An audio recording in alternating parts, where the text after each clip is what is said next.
Bonjour, bienvenue au studio GT Audio Mix. Aujourd'hui, nous allons parler des choix d'un microphone pour tout créateur de contenu, que ce soit pour un podcast, une vidéo YouTube, pour diffuser ta voix sur Internet. Le premier obstacle technique est souvent le même, le choix du microphone.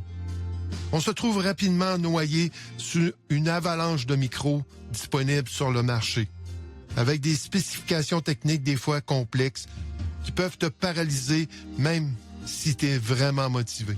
Heureusement, la bonne nouvelle, c'est que le processus est beaucoup moins compliqué que ça en a de l'air. Il n'est pas nécessaire d'être ingénieur de son pour faire un choix éclairé. Je vais t'aider dans le choix de ton microphone.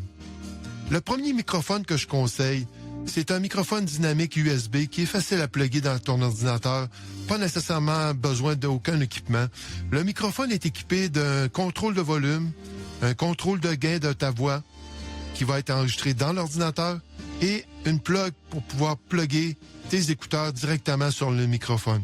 C'est un micro peu dispendieux, très facile d'utilisation et qui va vraiment faire le travail que tu veux quand tu commences. Ensuite, je conseille un microphone dynamique XLR comme le SM58 qui peut très bien faire la job.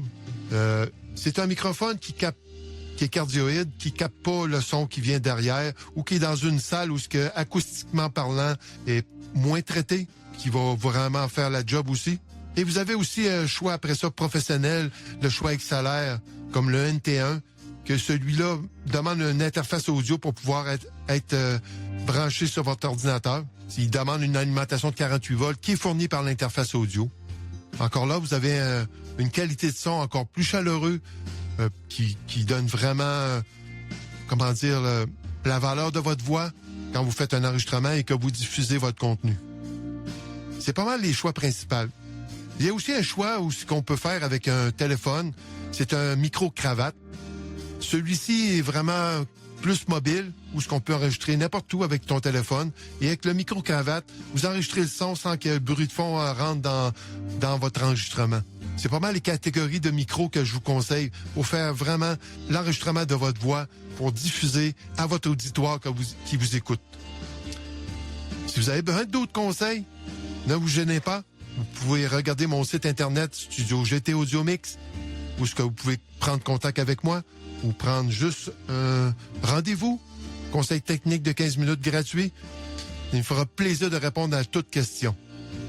J'aimerais vous offrir aussi un guide gratuit que je vous offre, comment enregistrer votre voix facilement. Allez sur mon site internet et cliquez sur le lien « Comment enregistrer sa voix facilement ». Vous obtenez le guide gratuitement et vous allez pouvoir vous installer chez vous avec une facilité plus grande en sachant exactement ce que ça vous prend pour faire des enregistrements professionnels à la maison.